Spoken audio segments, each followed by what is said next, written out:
দাম পায়ে ফেলে আমরা আবাদ করছি আলু। এই আলুর উপরে সরকার যে অত্যাচার শুরু করছে, আমাদের আত্মহত্যার চেষ্টা করে ফেলেছে সরকার। এর যে কোনো ব্যবস্থা করবে, এডিও সাহেব আসবে, আমাদেরকে লিখিত দিবে কবে বহির রাজ্যে আলু যাবে, আমাদেরকে লিখিত দিবে, তারপরে এই অবরোধ উঠবে। তাছাড়া এই অবরোধ কোনো মতেই উঠবে না। দরকার পড়ে আমাদের গুলি চালান, আপনার নাম দরকার পড়ে আমাদের উপরে গুলি চালান আপনারা। আমার নাম দুলাল রায়।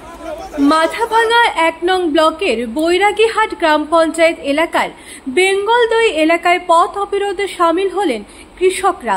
এদিন রাস্তায় আলু ফেলে বিক্ষোভ শুরু করেন এলাকার শতাধিক কৃষক। কৃষকদের দাবি, গত প্রায় ১ মাস ধরে ভিন রাজ্যে আলু যেতে দেওয়া হচ্ছে না। এর ফলে পাইকাররা আলু কিনছেন না, বিপাকে পড়ছেন কৃষকরা। এদিন তারা বাধ্য হয়ে পথ অবরোধ করেছেন। খবর পেয়ে মাথাভাঙা থানার আইসির নেতৃত্বে বিশাল পুলিশ বাহিনী যায় ঘটনাস্থলে এবং জানা যায় মাথাভাঙা ১ নং ব্লক কৃষি দপ্তরের আধিকারিকেরাও। পুলিশ আধিকারিকরা কৃষকদের দাবি নিয়ে আলোচনার আশ্বাস দেওয়ার প্রায় ১.৫ ঘন্টা পর এই অবরোধ তুলে নেওয়া হয়। চাষি ভাই, সব চাষি ভাই আসছে আজকে অবরোধে। কারণ হচ্ছে আমাদের যে আলুর দাম ভাবে আমরা বিক্রি করতে পারতেছি না, কোনো পাইকার নিতেছে না। আলুর দাম ছিল ২ লাখ টাকা গাড়ি, এখন আসাম বন্ধ করে দিচ্ছে গেট। আমাদের আলু আমরা বেচতে পারতেছি না, কোনো পাইকার নিতেছে না। আমাদের দাবি, সরকার হিমঘরের সামনে আসুক, আমরা বন্ধ দিব। আমরা ১,৬০,০০০ টাকার দামে আমরা এই আলু বিক্রি করবো। সরকারকে আসতে বলুন। আপনার নাম? আমার নাম মৃত্যুঞ্জয় বর্মন, বাড়ি বরিয়া হিমঘরের সামনে। কৃষকের উপর জুলুমবাজি মানছি না, মানবো না, মানছি না, মানবো না। কৃষকের উপর জুলুমবাজি মানছি না, মানবো না, মানছি না, মানবো না। আমাদের দাবি মানতে হবে, মানতে হবে, মানতে হবে। কৃষকের দাবি মানতে হবে, মানতে হবে, মানতে হবে।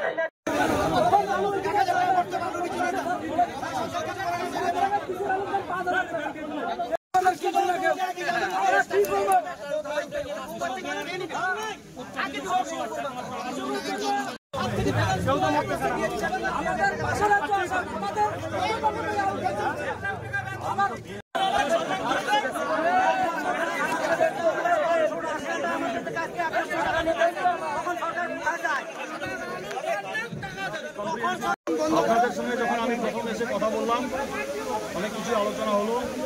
তারপরে আপনাদের একটা দাবি, এটা হচ্ছে এডিএ সাহেবকে এখানে আসতে হবে।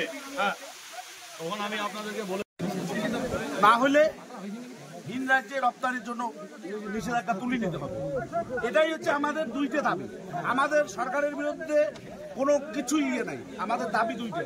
আর এই দাবির জন্য আপনাদের সাথে আলাদাভাবে বসতে হবে না, তো বসতে হবে। জানেন যে একটা পণ্যের উৎপাদন খরচা কত এবং আপনি এখানকার উত্তরবঙ্গের সবই জানেন। তারপরে আপনারা কি বোঝাচ্ছেন চাষিকে? চাষিদের আলুটাকে আটকাচ্ছে, সেটা নিয়ে ডিএমকে কিছু বলতে পারতেছেন না।